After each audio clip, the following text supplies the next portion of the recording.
Encore bien content de vous retrouver. Salut les passionnés, ici Pascal Auger, journaliste, conférencier, formateur et secouriste certifié pour Québec-Compostelle qui est préparé, formé, inspiré pour marcher au Québec ou encore Compostelle et instigateur, coordonnateur du Chemin du Québec. 1200 km entre Montréal et le phare de Cap-Gaspé. Nous y voilà encore une fois. Je vous souhaite la bienvenue à notre rando rencontre, cette Xème édition. Je ne suis pas mis à compter encore combien de fois, combien d'éditions, combien de semaines de rando rencontre que l'on fait. Rien nous arrête. Tempête de neige, canicule, vacances, on est tout le temps là. C'est tellement le fun de prendre une trentaine de minutes pour vous partager la passion de la rando avec notre invité aujourd'hui, Alan Maïzac. J'espère que je prononce bien son nom. Alan Maïzac est français. Et ce qui est vraiment le fun dans l'histoire de Alan, c'est qu'il a souligné, célébré son 20e anniversaire sur l'un des chemins de Compostelle. Donc, il est passé de 19 à 20 ans. Et surtout, c'est un peu ça qu'on va parler aussi tantôt. Tu sais, quand tu comprends quelque chose à 20 ans, que bien des gens vont comprendre à 30, 40 ou 50 ans, tu as une longueur d'avance sur les autres. Bon, écoutez, je ne vais pas partir en peur, là. Je sais qu'il y en a des fois qui utilisent des gros mots quand c'est le temps de parler de Compostelle, comme transformation et tout. Puis c'est vrai qu'il y a des gens que ça marque leur vie beaucoup plus que d'autres. C'est ce qui est arrivé aussi même à Alan, même à 20 ans. Pris connexion, pris conscience des choses un petit peu plus pendant qu'il était sur les chemins de Compostelle. Donc, il va nous en parler. Ça va être avec grand plaisir. Puis peut-être, on l'espère dans un sens, ça pourra vous donner le goût d'aller faire de la randonnée pédestre de longue durée parce que ce que l'on vit sur les chemins de Compostelle, on peut le vivre également au Québec et c'est pour ça, beaucoup pour ça, que je fais beaucoup d'activités alentour de la randonnée pédestre de longue durée. Puis pendant ce temps-là, on a un téléphone qui sonne. Ça s'appelle être du direct. On a arrêté ça. J'avais complètement oublié de fermer le volume de ce téléphone. Voilà, c'est fait maintenant. Donc, aujourd'hui, midi 15, comme d'habitude, si vous regardez en direct sur le profil Pascal Auger, sinon en rediffusion sur le Facebook, également sur la chaîne YouTube, et puis à la radio. CKVL dans le Grand Sud-Ouest de Montréal, aussi CILE Havre-Saint-Pierre, CKCJ Lebel-sur-Quévillon, et puis la web radio diffusée partout sur la planète qui s'appelle Allô la planète. Donc, on échange sur la randonnée, comme je viens d'un petit peu de vous mettre en avant-goût, là, avec Alan qui va venir nous parler de son expérience. Et ce qui est le fun aussi avec Alan, c'est que ça nous démontre que Compostelle, c'est pour tout le monde. C'est vrai qu'au Québec, ceux qui vont faire de la randonnée pédestre de longue durée, de la randonnée communautaire, sont des gens un petit peu plus, je les appelle, les têtes blanches, les têtes grises, les retraités, les pré-retraités. Souvent, pour aller faire Compostelle, ça nous prend un mois ou deux de vacances. Puis ça prend quand même un budget, un certain budget, quoique c'est quand même très abordable. Et des fois, quand on a 30, 40 ans, on est encore dans la famille et tout, donc on ne peut pas se libérer. Donc, c'est ce qui explique beaucoup pourquoi il y a des gens qui partent plus à la retraite quand ils vont faire Compostelle. Mais on a de plus en plus ce goût-là ici à travers le Québec. Donc, je vais vous en parler. Puis je dis à travers le Québec, ça peut être à travers le pays également, de la randonnée pédestre de longue durée, là. Donc, on se fait un plaisir de vous informer, de vous donner de l'information donc, pour la préparation matérielle, les chemins, entre autres sur les circuits québécois. On parle également de Compostelle en Europe. Et puis le chemin du Québec, 1200 km entre Montréal et le phare de Cap-Gaspé. Ou encore, on va repartir très, très bientôt, au mois d'août. Je ne me rappelle plus des dates exactes. Un petit peu, c'est toujours la deuxième semaine du mois d'août. Parce que je vais vous le dire là en direct que je viens de perdre mon calendrier. Bon, ça sera du 10 au 18 août. Donc, si ça vous tente de venir avec nous, 390 $ pour 8 nuits. 9 jours, attention, c'est pas de la rando luxueuse, là. C'est à la manière, aux valeurs Compostelle. On dort dans des gîtes, on dort dans des dortoirs. On dort bien quand même, surtout que notre activité, ça se passe sur le chemin. Et puis, c'est bien agréable. Donc, regardez sur le site internet québeccompostelle.com pour en savoir davantage là-dessus pour ces randos séjours à 390 $ pour une semaine. C'est complètement fascinant. Donc, comme je le dis d'habitude, vous savez, vous pouvez aussi me rejoindre pour des questions. Si vous avez des invités que vous voulez nous suggérer, vous allez faire un tour sur québeccompostelle.com. Vous pouvez nous rejoindre également par Facebook, Messenger. Et puis, on est également sur Instagram et la chaîne YouTube. On parle régulièrement avec des gens de partout à travers le monde, des Québécois, des Français, des Belges, même des gens qui sont établis en Afrique. On parle des gens de toutes sortes de situations. Par contre, dans les âges, c'est rare qu'on a des gens de cette catégorie d'âge, je veux dire. Bonjour, Mhm. bienvenue Alan. Ah, pardon, j'ai pas entendu. J'ai dit bonjour et bienvenue Alan. Ah, merci. Bonjour, Pascal. Merci de m'accueillir. Ben, ça se fait tellement plaisir, Alan, qui j'ai vu sur les réseaux sociaux. Comme d'habitude, on trouve des invités vraiment fantastiques. Puis, ce qui m'accrochait beaucoup de Alan, c'est évidemment, on va dévoiler le punch un petit peu tantôt davantage sur son âge, parce qu'il y a un truc qui m'avait accroché davantage quand il était sur le chemin. Mais au départ, Alan, décris-nous un petit peu qui tu es comme personne. J'imagine que tu es encore aux études. Oui, là, je suis actuellement, je viens de terminer ma deuxième année d'études en gestion d'entreprise. Là, je suis en licence. Donc, j'ai fait ma licence 2. L'année prochaine, j'entame ma licence 3. Voilà. Et OK. voilà, j'étudie à La Rochelle, une petite ville étudiante pour moi, c'est grand, hein, parce que j'habite à la campagne, hein, c'est 80 000 habitants. Voilà. Donc, tu es en études présentement et puis tu as décidé de prendre une espèce de sabbatique. Est-ce que habituellement, j'imagine, tout comme nous au Québec, à ton âge, habituellement, l'été, on passe notre été à travailler, ramasser des fonds pour l'université? Hmm. Alors, non, non, j'ai pas arrêté les cours. J'ai terminé le 2 mai. J'ai OK. terminé le 2 mai mes cours, j'ai terminé tous mes examens. Donc, le 7 mai, j'ai pris un blablacar jusqu'à Saint-Jean-Pied-de-Port et là, je suis parti pendant un mois. Euh, Début juillet, je vais commencer à travailler pour 2 mois pour un travail saisonnier pour gagner de l'argent. Donc voilà. Donc, j'ai eu la chance de terminer des études, enfin, terminer mon année scolaire plus tôt. Ah, OK. Donc, oui, j'en ai profité. Voilà. Ah, ben c'est le fun que tu précises parce que c'est un petit peu différent de comment ça fonctionne par chez nous, même si, bon, il y a beaucoup de similarités entre nous deux. Écoute, tu viens d'ouvrir la porte, Alan, puis c'était beaucoup pour ça que je voulais te jaser parce que tu as affiché quelque chose d'intéressant sur les médias sociaux. Tu disais, entre autres, que tu avais passé de 19 ans à 20 ans sur le chemin, parce que tu as passé un mois sur le chemin, et donc tu as souligné, célébré ton anniversaire également sur le chemin. Je veux qu'on en parle, mais avant ça, pour nous au Québec, bon, pour des gens comme moi qui ont marché Compostelle, on comprend la dynamique. En Europe, en France, Compostelle, c'est un petit peu plus jeune qu'ici. Ici, généralement, et je le dis toujours en riant, les gens qui vont partir du Québec pour aller marcher à Compostelle sont généralement des têtes blanches, des gens qui sont à la retraite, des gens qui ont plus de temps, parce quand même, il faut prendre du temps pour y aller, et des gens qui ont des fonds supplémentaires aussi, parce que ça nous coûte quand même un billet d'avion. Le phénomène est un petit peu différent en Europe parce que vous êtes proche. Mais quand même, souvent, en tant que Québécois, on se pose la question, qu'est-ce qui attire un jeune de 19 ans de ton âge sur les chemins de Compostelle? Comment t'as entendu parler au départ de Compostelle, toi, Alan? Alors, c'est bizarre parce que je m'en souviens plus du tout. OK. Je m'en souviens plus du tout comment j'en ai entendu parler. Mais je voulais le faire déjà l'année dernière. Je voulais le faire à mes 18 ans pour passer à mes 19 ans. Je ne l'ai pas fait. Mais je travaille sur des petits bateaux, un bon ton de bateau électrique et je vois souvent des pèlerins qui passent. Donc je commence à parler avec eux. Ça, je fais connaissance et il y avait une dame qui s'appelait Colette, je m'en rappelle. Je dis ouais mais je suis jeune tout ça et puis elle dit mais oui il faut y aller même si tu es jeune nous on adore les jeunes sur le chemin et donc j'ai décidé de voilà d'y aller cette année quoi le 8 mai. Puis quand tu parlais d'aller faire Compostelle, peut-être avec tes amis, les gens alentour de toi, c'était quoi la réaction? Euh, Compose quoi? C'était quoi Voilà la réaction des gens? non, Oui, c'est non, ça. non, Oui, non, je viens de j'ai comprendre, là, c'est oui, oui. quand je disais Compostelle, Ah j'ai oui? fait un chemin de Compostelle, ils disaient compose quoi? Ils savent pas ce que c'est les gens. Généralement les gens, les seules personnes qui connaissent le chemin de Compostelle en France, c'est souvent les catholiques, OK. les vieilles personnes âgées qui, voilà, je sais pas, parce qu'ils voyagent un peu plus. Mais oui, quand j'expliquais ça à mes amis, j'avais des amis qui étaient là, waouh, c'est super, Alan. Franchement, vas-y, fonce, fais-le, c'est génial, on t'accompagne. J'en avais d'autres, ils me disaient, mais pourquoi tu fais ça? Pourquoi tu vas marcher en fait? C'est stupide, prends la voiture. Mes parents, c'était pareil, ils comprenaient pas, hein. Ah oui? Ils voulaient pas, ouais, ils voulaient pas que j'y aille, ils avaient un peu peur.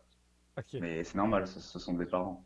Ouais. Mais voilà, et puis au fur et à mesure, j'expliquais à mes amis, à mes parents que voilà, je dors dans une auberge, donc je suis en vie, en bonne santé, donc tout va bien. Ben, Voilà. pour répondre à cette question-là, maintenant que tu l'as fait, les gens qui te posaient la question pourquoi tu fais ça, alors, pourquoi tu le fais? Ah, déjà, je suis catholique, donc c'était un pèlerinage, ça c'est la première chose. J'avais envie d'être seul. J'avais envie d'être seul, de penser, de réfléchir à ma vie. Je suis quelqu'un de solitaire, mais j'aime à la fois être avec les personnes. J'avais envie de rencontrer de nouvelles personnes, hein, me faire de nouveaux amis, mais c'était pas la raison principale, hein. C'était vraiment s'échapper des, les klaxons, tout ça, ça m'énerve en fait. Et la vie, moi j'habite à la campagne, j'ai la chance, hein, mais j'avais besoin de partir loin. Et puis voilà, j'adore randonner, j'adore marcher, donc pourquoi pas quoi. Et j'adore les défis. J'adore me lancer des défis. Je me lance souvent des défis dans la vie, et puis là c'était le plus gros. C'était le plus gros de ma vie, et je suis très très heureux. Donc, Très très heureux. ce que je comprends bien, c'est que tu avais le goût de prendre une pause de ton quotidien, une pause de ton entourage, une pause de la vie, tout simplement pour te retrouver avec toi-même. Comment tu l'as vécu, ce chemin-là? Donc, disons, là, tu es parti le 8 mai, tu es terminé le 8 juin, quelques jours après ton anniversaire, qui était le 4 juin. Tu as donc marché pendant 32 jours à partir de Saint-Jean-Pied-de-Port jusqu'à Saint-Jacques-de-Compostelle. Tu es allé te rendre jusqu'à Finistéré en autobus, mais ton chemin, là, comment tu le décris maintenant? Je dirais insoupçonnable. Je dirais improbable. Il m'est arrivé tellement de choses que je ne peux décrire. Je, j'explique quelques bribes de choses à mes amis, mais je sais pas. Je crois que personne ne peut comprendre. C'est difficile là, de comprendre quand on parle avec des gens qui ne l'ont jamais fait, c'est sûr. Hein? Je veux dire, c'est pour ça que c'est le fun, c'est agréable d'échanger avec des gens qui l'ont déjà fait parce que sans avoir vécu totalement ce que toi tu as vécu, on a tous vécu une chose, mais en même temps, on est dans la même grande bulle, dans la même grande famille des chemins de Compostelle. C'est ça. C'est absolument ça.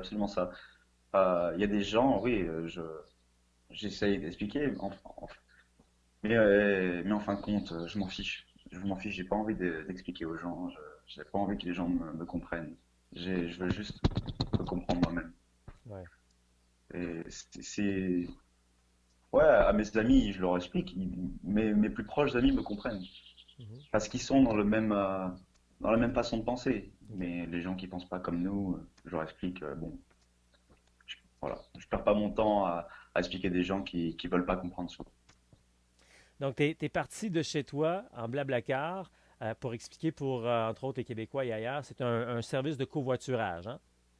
C'est ça. Tu as mis combien de temps de chez vous pour te rendre? C'est pas très loin quand même, de chez toi jusqu'à Saint-Jean-Pied-de-Port. Bon, pas très loin, c'est relatif, là, mais Alors, j'ai pris un blablacar de Saintes jusqu'à Bayonne, 5 heures de route, OK. et un autre blablacar À Bayonne. à Anglette jusqu'à Saint-Jean-Pied-de-Port, donc 1 heure. Donc 6 heures de route. OK. OK. Quand même pas si mal. Et tu habites donc, comme tu disais tantôt, dans le secteur La Rochelle, pas loin de Bordeaux, où plusieurs Québécois, souvent, ou même de l'international, vont atterrir à Bordeaux pour ensuite prendre le TGV, puis se rendre à Bayonne et ensuite prendre un autre transport pour se rendre à Saint-Jean-Pied-de-Port. Quand tu es arrivé à Saint-Jean-Pied-de-Port, tu n'as pas commencé à marcher tout de suite. Tu as passé une ou deux nuits. Comment ça s'est passé? Je suis arrivé le 7 mai OK. je sais pas, vers 16 heures, et j'ai commencé à chercher où dormir, quoi. Et je savais pas comment ça marchait, OK. mais voilà, j'ai trouvé une auberge. J'ai trouvé une auberge le 7 mai, et j'ai dormi, et puis le matin, je suis parti à 7h46 À 7h. pour, euh, OK. pour le premier jour. C'est Voilà. bon. Tu étais très aventurier, effectivement. Tu es parti à Saint-Jean-Pied-de-Port sans réservation, aucun problème. Tu as trouvé une place pour dormir, puis c'est fun. Alors, sans réservation, mais je crois que c'était la meilleure chose de ma vie. Il m'est arrivé, quand je suis arrivé à Saint-Jean-Pied-de-Port, j'avais rien pour dormir, donc Je suis allé à l'auberge. L'auberge, il est marqué 20 euros. C'est Caserna. Caserna. Je suis allé à l'auberge et j'arrive. Il y avait un monsieur avec une belle moustache, qui s'appelait Bernard, et une dame qui s'appelle Martine.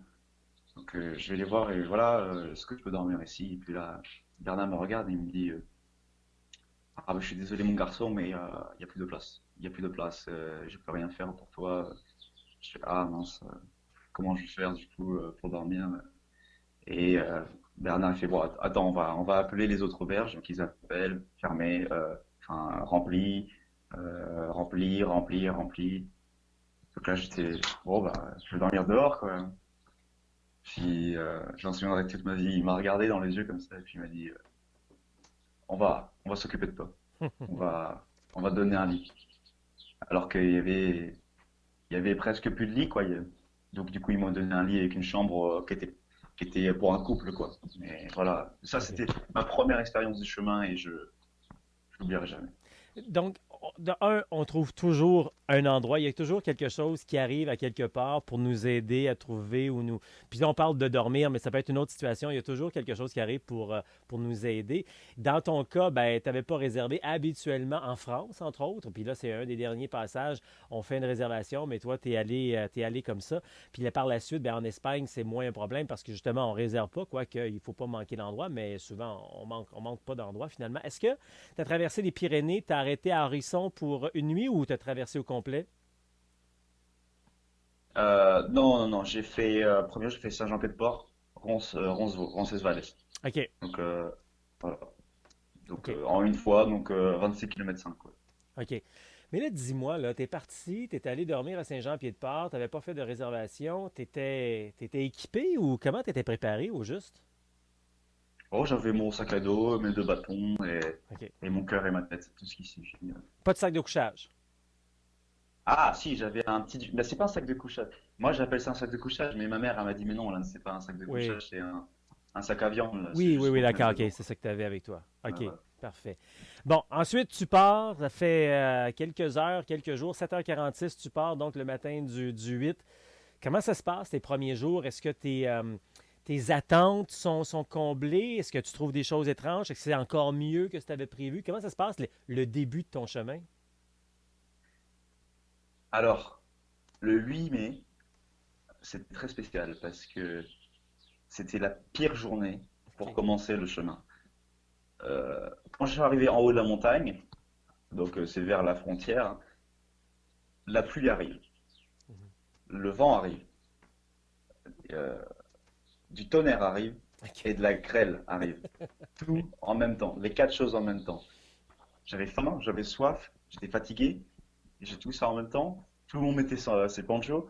Heureusement, j'avais un bon poncho. J'avais investi 40 euros dedans. C'était un bon poncho. Je voyais des Coréennes avec leur poncho à 10 euros. Elles étaient en train de s'envoler. C'était catastrophique. J'étais là, mais Alan, mais qu'est-ce que tu fais? Mais qu'est-ce que tu es en train de faire, quoi? Et j'ai continué. Et au niveau de la descente, la dernière descente, là, je me suis senti jeune, je me suis senti invincible. J'ai commencé à courir parce que j'en avais marre. OK. Et je me suis fait très mal, je me suis fait très mal au genou. Et là, j'ai déjà appris. J'ai déjà appris. Quand je suis arrivé là-bas, je pensais que c'était déjà la fin, le premier jour. Ah ouais. Le deuxième jour, j'avais très très mal. Mais finalement, voilà. Par la suite, c'est allé mieux. Les gens m'ont aidé, m'ont accompagné. Donc oui, j'ai été surpris. Mais oui, j'ai été surpris, donc j'ai mieux aimé ce que j'attendais, ouais. OK. Donc, tu t'étais pas au sommet des Pyrénées avec un beau ciel bleu comme moi j'ai eu quand je suis passé par là. Non, non, non, non, j'ai pas eu de chance parce que le jour d'avant, il faisait super beau, et le jour d'après, il faisait super beau. Ah oui? OK. Ouais, les pèlerins, ils m'ont expliqué après. Ouais, c'est ça. Tu étais juste au bon endroit, au bon moment pour ce type de température. Dis-moi, qu'est-ce que tu retiens maintenant de ton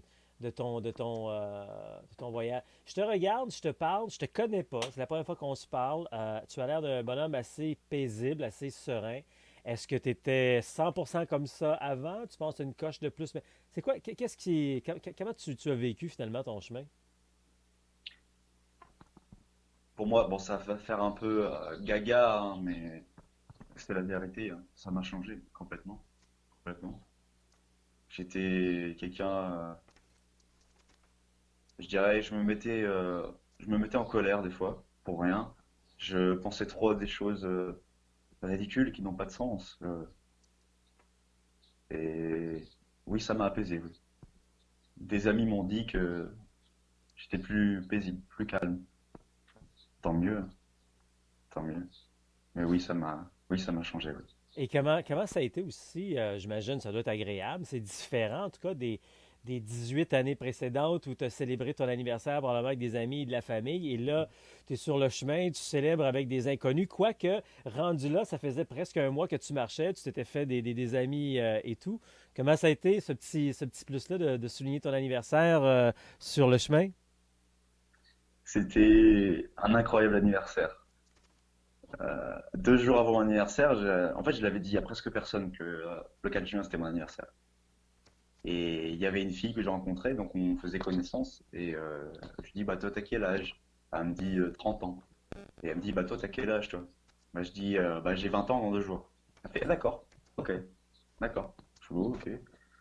Et le 4 juin, j'étais réveillé à 6 heures du mat par toute l'auberge.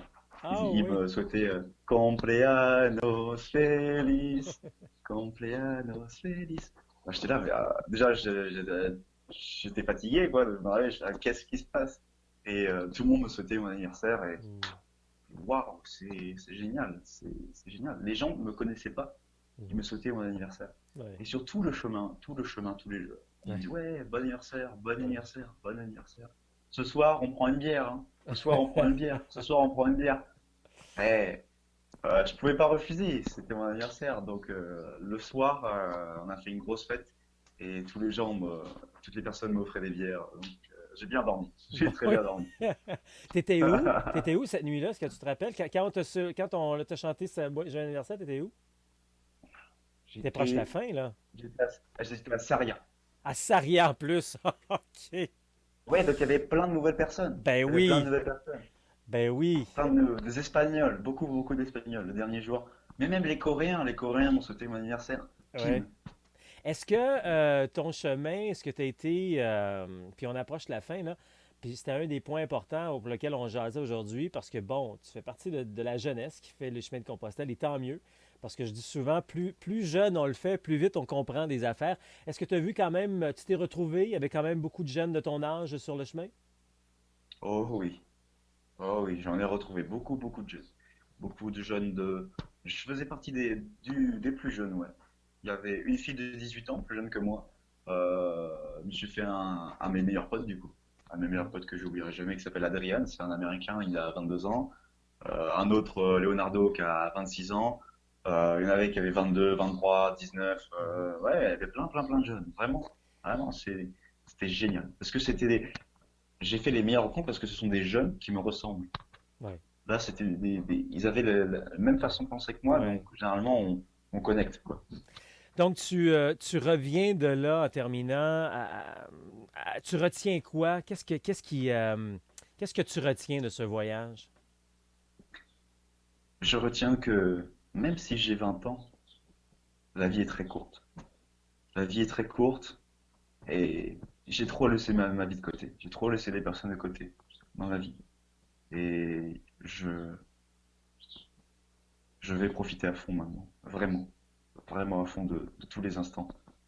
Et ouais, voilà. Voilà, voilà. J'ai pas assez profité dans ma vie.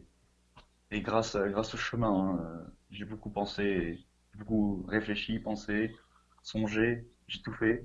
Et ouais, là, je peux plus laisser les choses de côté. Les personnes et les activités. Alan, bravo, tu as peut-être compris quelque chose que bien des gens comprennent à 40, 50 ou 60 ans. Donc, je te souhaite de profiter et de profiter de chaque minute, de chaque jour que tu vas avoir devant toi avec les beaux moments. Merci beaucoup de ton partage, Alan. Merci, merci à toi, Pascal. Ben, c'est le temps maintenant de regarder le calendrier des activités, ce qui s'en vient dans les prochains jours, dans les prochaines semaines. Tout dépendant quand vous allez regarder ou écouter cette émission-là. Sachez que dans les prochains jours, 6 et 7 juillet, c'est notre prochain week-end formation rando. Il reste encore quelques places si vous voulez vous joindre à nous. On vient de partout pour ces week-ends de formation rando. On roule 8, 9, 10 heures des fois pour en profiter. On vient de l'Abitibi, on vient du Saguenay, on vient de Québec, on vient de Trois-Rivières, on vient de Montréal, on vient de la Rive-Sud, on vient de la Rive-Nord. Parce que c'est vraiment, vraiment unique ce que l'on vous offre avec les week-ends de formation rando. Il n'y a rien de comparable. Il n'y a rien qui se fait du genre. Il n'y a rien d'indépendant du genre. Je dis indépendant parce que oui, ça se peut que dans une boutique, on vous fasse rentrer pour vous donner un petit 2 heures de conférence. En bout de ligne, c'est pour vous vendre évidemment du matériel. C'est comme un peu normal aussi, là. Mais Pascal Auger, ici, Québec-Compostelle, relié à aucun commerce, totalement indépendant. On n'a pas de sac à dos, on n'a pas de bâton, on n'a pas de souliers. C'est qu'un service qu'on vous offre. C'est pour vous aider à bien planifier votre voyage. Donc, les week-ends formation rando, 6 et 7 juillet, il reste quelques places. Vous allez faire un tour sur le site internet québeccompostelle.com pour en savoir davantage. C'est plus de 14 heures de bonheur, dans un sens. Tout d'abord, le samedi, on est en classe, théorique, technique. Je vous explique tout ce qui se passe concernant les circuits québécois. Il y en a plusieurs. Il faut démêler ça dans 3 catégories. Il y a ce qu'on appelle les circuits un petit peu plus camping sauvage, un petit peu plus luxueux ou encore plus aux valeurs Compostelle. Donc, je vous démêle tout ça. Mais on commence justement par Compostelle parce que, bon, les gens qui viennent aux formations sont là autant pour marcher au Québec que Compostelle très souvent, mais aussi, même pour marcher des circuits québécois. Il faut comprendre la base, d'où ça vient ce Compostelle, puis comprendre les différences. Alors, on fait tout ça. Et en plus, et c'est là que des fois on termine un petit peu plus tard en début d'après-midi parce que ça déborde, on a beaucoup de choses à dire. On parle également du chemin du Québec, 1200 km entre Montréal et le phare de Cap-Gaspé. J'explique et je vous donne plein d'informations si vous voulez le faire en solo ou encore en rando séjour avec nous. Donc ça, c'est grosso modo le samedi matin.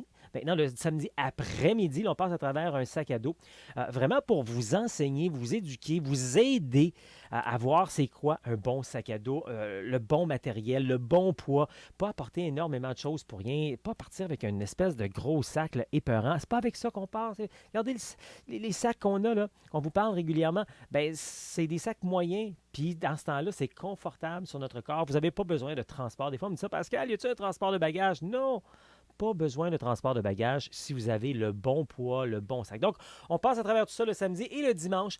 Bien, on va faire une rando de 15 à 25 km pour mettre tout ce qu'on a appris en pratique. Ça ne me donne absolument rien de vous donner une conférence pendant 3, 4, 5, 6 heures puis dire partez à la maison. Non, on va le mettre en pratique. C'est comme ça qu'on apprend.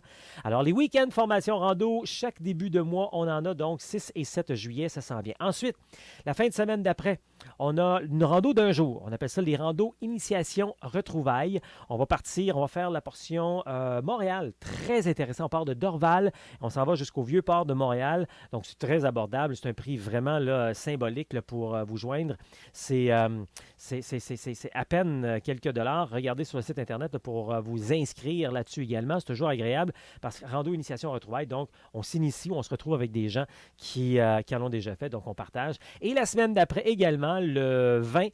Donc, le 14 juillet, dimanche, le 20 juillet également, cette fois, on sera entre Waterloo et Lawrenceville. Là, on est un peu plus en campagne. Donc, autre chose. Venez faire les deux, si vous voulez.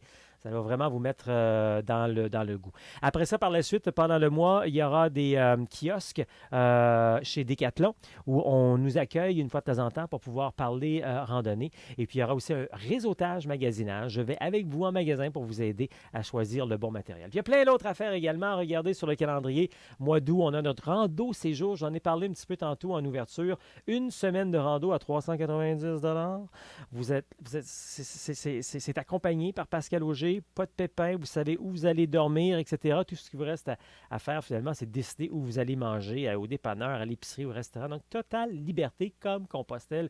C'est comme ça, la rando. Alors, regardez sur le site Internet pour en savoir davantage. Je vois qu'il me manque du temps déjà. Écoutez, je pourrais vous entretenir comme ça, là. C'est pour ça qu'on fait les week-ends formation rando. C'est 14 heures. Puis si jamais, tiens, en terminant, vous ne pouvez pas vous déplacer, on a les ateliers en ligne également. C'est près de 4 heures de préparation, formation que vous pouvez regarder dans le confort de votre foyer, dans vos déplacements, au chalet, etc. Regardez sur votre tablette, votre téléphone, votre ordinateur. Donc, tout ça est disponible sur québeccompostelle.com. Trouvez votre atelier, trouvez votre chemin. Voyez le calendrier pour les prochaines activités, puis les conférences également à l'automne. Compostelle.com, c'est là que vous allez avoir les informations. On est également sur Facebook, Instagram et la chaîne YouTube. Québec-Compostelle, ça marche.